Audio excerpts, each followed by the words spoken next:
बिस्मिल्लाहिर्रहमानिर्रहीम। अस्सलामुअलैकुम वरहमतुल्लाहि वबरकातुहू। Welcome to my channel farming info PK में तमाम व्यूवर्स को दिल की अता गहराइयों से खुश आमदीद कहता हूँ। तो आज की वीडियो जो है वो डेयरी फार्म पर हम करने जा रहे हैं और इंतहाई ज़बरदस्त किस्म की वीडियो है, क्यों इसमें इंतहाई इंफॉर्मेटिव इंफॉर्मेशन जो है वो हमारे साथ शेयर करने वाले हैं मोहम्मद जवेद ऑफ जंडियाला बाटापुर लाहौर से। इनका ये एक इंतहाई क्लास का डेयरी फार्म है। इस डेयरी फार्म की ख़ास बात यह है कि इसमें मुख्तलिफ़ पोर्शंस बना के और मुख्तलिफ़ तरीक़ाकार से नस्लों के एतबार से दर्जा बंदी करके जानवरों को रखा गया है। और इसके साथ दूध की प्रोडक्शन, इन पर ट्रेंडिंग के हवाले से वबाई अमराज कौन सी अटैक्स करती हैं, वैक्सीनेशन, दूध की प्रोडक्शन और जानवरों की डिफरेंट ब्रीड्स के मतलब जो इन्फॉर्मेशन हैं वो हम आपके साथ शेयर करेंगे। तो वीडियो को लास्ट तक ज़रूर देखिएगा और वीडियो को काइंडली लाइक और शेयर भी ज़रूर कीजिएगा और अपनी कीमती राय से हमें ज़रूर आगाह फरमाएँ। अगर कोई इन्फॉर्मेशन हम आपके साथ शेयर नहीं कर पाते तो आप वो क्वेश्चन और वो इन्फॉर्मेशन अपने कमेंट्स के थ्रू हम सुगेस्ट करके हासिल कर सकते हैं। तो कमेंट्स लाजमी किया करें और लाइक और शेयर भी किया करें ताकि सदका जारिया समझते हुए दूसरे लोग इस वीडियो से फ़ायदा उठा सकें। तो चलिए बिला तखीर मोहम्मद जवेद भाई का इंटरव्यू स्टार्ट करते हैं। जी, तो मोहम्मद जवेद भाई अस्सलाम वालेकुम। वालेकुम सलाम। अच्छा सर, तो आपने चिली के मतलब बहुत सी अच्छी इन्फॉर्मेशन दी हैं हमें। 2-3 माह पहले हम आपकी वीडियो ऐड कर चुके हैं। जी जी तो आज हम आपके डेयरी फार्म पर आए हैं। जी जी।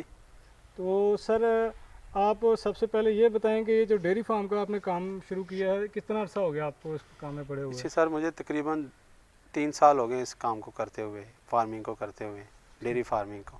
तो सर, आइडिया आपको कैसे आया था इसका? सर पहले हमारा छोटा सा था, ठीक है। तो इस तरह आपके जिस तरह आपके चैनल पे, जिस तरह आप चैनल पे काम करें, इस तरह मैंने एक चैनल को देखा। वहाँ पे देखा कि डेयरी डेवलपमेंट का बड़ा काम हो रहा है, उसमें बड़ा मतलब कि तरक्की याफ्ता यानी प्रोग्रेस उसमें हो रही है। तो मैंने कहा कि चलो मेरे पास ये चीज़ है, मेरे पास जगह है, मेरे पास एक मौका है, तो मैंने डेयरी डेवलपमेंट से क्यों ना फ़ायदा उठाऊं। तो सर मेरे जहन में ये आइडिया आया कि मैं डेयरी डेवलपमेंट का काम शुरू करूं। तो मैंने बिस्मिल्लाह अल्लाह का नाम लेके मैंने सर ये डेयरी डेवलपमेंट शुरू कर दिया। तो उसमें सर तकरीबन मुझे 3 कनाल मैंने ये जो एरिया जो तकरीबन जिसमें डेयरी मैंने तैयार की है, इसका तकरीबन तीन कनाल है। तो इसको मैंने डेवलपमेंट किया, इसमें मैंने इन्वेस्टमेंट की। फिर उसके बाद सर मैंने यहाँ पे भैंसें और गायें लेके आया हूँ। तकरीबन इस तरफ तकरीबन मेरी 40 से 45 लाख रुपया जो इन्वेस्टमेंट हुई है। ठीक है, तो इंशाल्लाह अल्हम्दुलिल्लाह अल्लाह का शुक्र है, इसमें काफ़ी प्रोग्रेस हो रही है। तो इंसान की जितनी इसमें मेहनत होती है उसके हिसाब से अल्लाह ताला उसको उसका सिला भी देता है। अच्छा सर, तो जो आप ये 45 लाख की बात कर रहे हैं, जी जी। ये इसमें जानवर और जगह का और बिल्डिंग का खर्चा मिला के बता रहे हैं? नहीं, सिर्फ ये जो जितने भी जानवर हैं ये उनकी इन्वेस्टमेंट बता रहा हूँ। बाकी जो एसेट है मतलब कि जिस तरह जगह है इसको डेवलपमेंट किया गया है, इसके लिए तकरीबन 50 से 60 लाख रुपए इसका अलग से खर्चा है।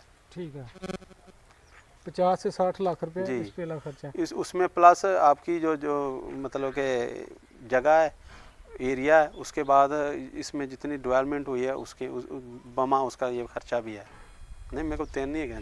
अच्छा सर, जब आपने बाकायदा आगाज़ किया इस काम का तो फिर कितने जानवरों से शुरू किया था आपने? सर तकरीबन मैंने 20 से 25 जानवर लेके आए थे। ठीक है। उसमें हमारा तकरीबन 45 लाख जो हमारा इन्वेस्टमेंट हुई थी। तो इसमें सर ये होता है कि मतलब कि पर हर साल ज़ाहिर है इनकी एक नस्ल कशी भी होती है, उसमें भी हमें उसमें फ़ायदा होता है कि जो छोटे जानवर होते हैं वो ज़ाहिर है कि उनके बढ़ोते उनको एक साल हम मतलब उनकी परवरिश करते हैं, उनका भी काफ़ी हमें मतलब कि ज़रिए मुबादला मिलता है। अगर हम चाहें तो उनको सेल कर देते हैं, अगर हम रखें तो हम उनकी नस्ल कशी आगे बढ़ा सकते हैं। अच्छा सर, अब 20 जानवरों की फिजिबिलिटी अगर बनाएं तो आपने इसके लिए अलहदा से ज़मीन रखी हुई या चारा ख़रीद कर डालते हैं? सर इसके लिए हमारी अपनी ज़री ज़मीन है जिसमें हम ये चारा वगैरह मतलब उगाते हैं। तो इसमें ये होता है कि जानवरों को तकरीबन बड़े अच्छे तरीके से इनकी परवरिश, इनको खाना मतलब कि इनको चारा दिया जाता है। इसमें हमें कोई परेशानी नहीं होती। ये हमारी तकरीबन 5 एकड़ ज़मीन है, जिस पर हम चारा उगाते हैं, और चारा की कभी हमें कमी पेश ही नहीं आई इसके लिए। अच्छा, तो सर ये आपकी जो गाय है ये किस ब्रीड की गाय है, दिखाएं ज़रा। सर ये जो वाइट वाली गाय है जी। और ये ब्लैक वाली, ठीक सर है। ये साहिवाल नस्ल का क्रॉस है। वैसे हम इनको वलैती गाय कहते हैं। ठीक है। तो इनमें सर क्रॉस, ये प्योर वलैती नहीं है, हम्म, ये प्योर वलैती गाय नहीं है, ठीक इसमें है। साहिवाल का क्रॉस है। तो इतनी इसकी कितनी प्रोडक्शन है दूध की? सर इसकी जो स्टार्ट में तकरीबन 15 से 12 केजी है। जी। 12 15 से से 15 केजी जी ये पर मतलब तकरीबन जो एक दिन की पूरी जो प्रोडक्शन है वो तकरीबन है इसकी 30 केजी। अच्छा, ये 30 लीटर या केजी की जो प्रोडक्शन हाँ बता जी, रहे हैं, 30 ये लीटर। बच्चे को फीड कराने के बाद है नर्सरी को या उसके बगैर है? नहीं सर, ये प्लस करके है। अच्छा, सारी डाल के। हाँ जी, सारी मैक्सिमम जो मैक्सिमम जितनी 25 से है। 30 लीटर की जी करती है। सर। ठीक है। अच्छा सर, एक भैंस को पालना बेहतर रहता है या एक गाय के साथ ट्रीट करना बेहतर रहता है? सर एक गाय को जो पालना, इसको चारा डालना, इसको मतलब कि इसको खुराक की कम ज़रूरत होती है, और भैंस को गाय के मुताबिक ज़्यादा चारे की ज़रूरत होती है, वो ज़्यादा इस्तेमाल करती है खुराक के लिहाज से। अच्छा, गाय आपकी दूध ज़्यादा देती हैं या भैंसें हैं? सर गायें ज़्यादा दूध देती हैं, तो कि मैंने आपको पहले भी ऑलरेडी बता चुका हूँ कि इसकी प्रोडक्शन शुरू से 12 से 15 केजी एक टाइम, यानी कि मॉर्निंग और और अगर इवनिंग? और इवनिंग में अगर 12 केजी बाद में, 12 से 15 इवनिंग मॉर्निंग दोनों में, मतलब तकरीबन 30 के लीटर बन सकता है पूरे। अच्छा, चारे के हवाले से इसकी चारा खाने की प्रोडक्शन ज़्यादा होती है या भैंस की? सर चारा खाने के हवाले से मिसाल के अगर भैंस की ज़्यादा है और गाय की कम है, अगर भैंस 20 केजी खाती है पर डे में, या मिसाल 40 केजी 30 केजी खाती है, तो ये 15 से 20 केजी खाएगी। इसकी और इसकी जो गाय है, इसकी जो चारे की जो मिकदार बहुत कम है खाने की। अच्छा सर, आपके पास ये जो भैंसें हैं जी इनकी जी। क्या प्रोडक्शन है दूध की? सर इसकी तकरीबन इवनिंग मॉर्निंग दोनों में करके इनकी तकरीबन 16 लीटर बनता है। अच्छा, 16 लीटर। ये बच्चे को फीड कराने के बाद होता है या बच्चे की फीड के साथ? ये बच्चे की फीड के साथ ही सर होता है। अच्छा, बच्चे की फीड के साथ आप इंक्लूड हाँ कर जी रहे हैं। जी जी। तो इसके लिए ये आप वंडा डाल हाँ, के इसको मिकदार वंडा बता डाला दें। जाता है जी, इसको वंडा डाला जाता है। वंडा मैक्सिमम कितना डालते हैं एक भैंस सर को? इसको तकरीबन 4 से 5 केजी की डालते हैं पूरे दिन का। पूरे दिन का? जी सर। यानी बोथ टाइम्स या वन टाइम? जी बहुत टाइम में। बोथ टाइम में। इसमें वंडा जब इस्तेमाल करता है तो सर इसकी जो मिल्क की प्रोडक्शन है उसमें इजाफा होता है उसके इस्तेमाल से। अच्छा सर, अमूमी तौर पर भैंस को कौन कौन सी ज़्यादा बीमारियाँ जो है वो अटैक करती हैं?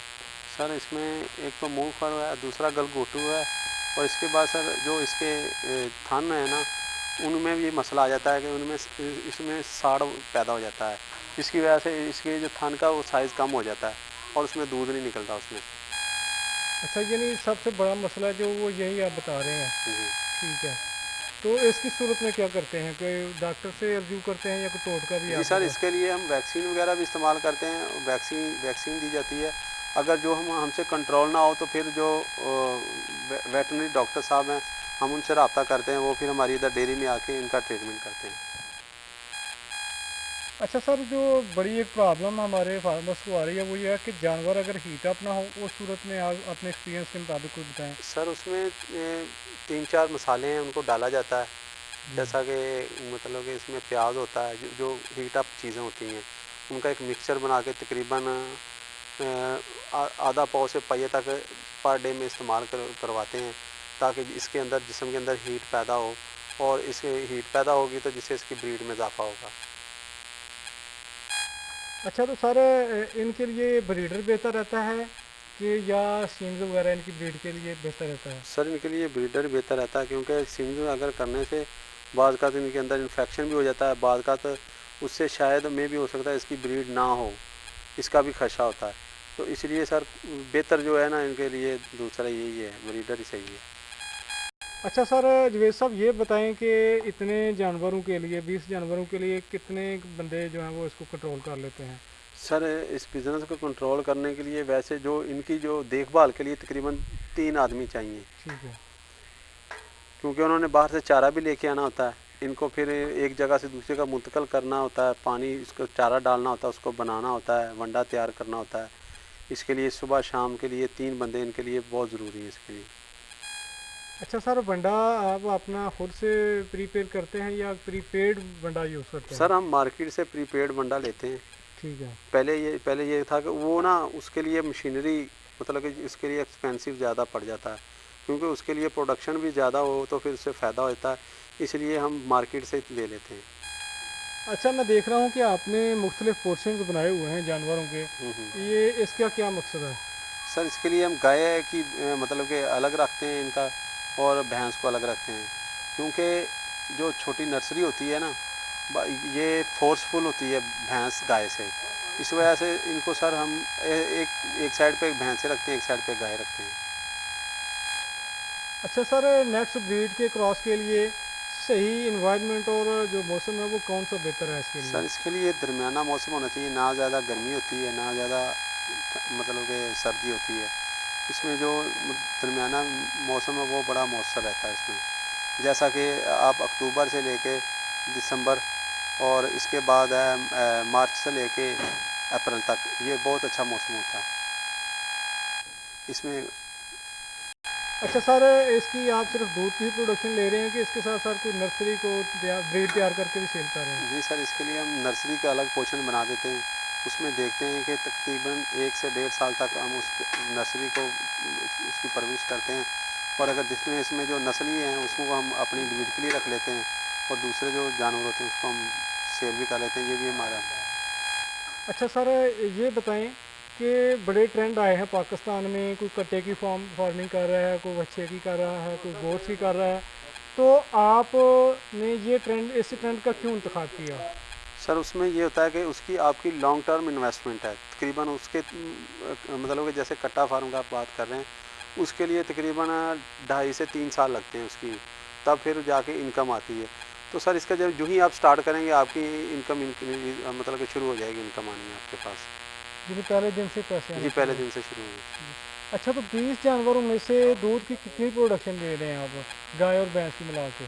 सर इसमें तकरीबन 4 से 5 मन वगैरह हमारा हो जाता है एक टाइम का।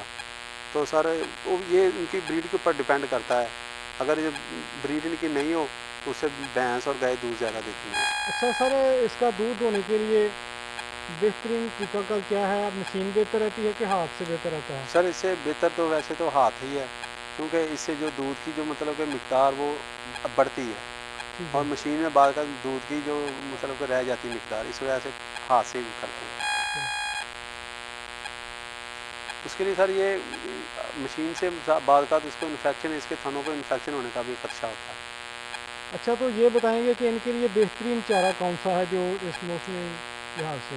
सर इनके लिए बेहतरीन गुद्दे वाली मकई है, ठीक है। जिससे इनकी दूध की प्रोडक्शन में इंक्रीजिंग होती है। ठीक है सर, बहुत बहुत शुक्रिया, अल्लाह पाक आपको जज़ा दे। तो इंशाल्लाह फिर से कोई इन्फॉर्मेशन की हमें प्रॉब्लम होगी तो आपसे रब्ता करेंगे। अल्लाह पाक को आपको जज़ाए खैर दे। व्यूअर्स, आपका भी बहुत बहुत शुक्रिया, और काइंडली वीडियो को लाइक और शेयर ज़रूर कीजिएगा, और न्यूज़ जो वाचर हैं वो हमारे चैनल को सब्सक्राइब कर लें। फ़ी अमान अल्लाह। अस्सलामु अलैकुम व रहमतुल्लाहि व बरकातहू।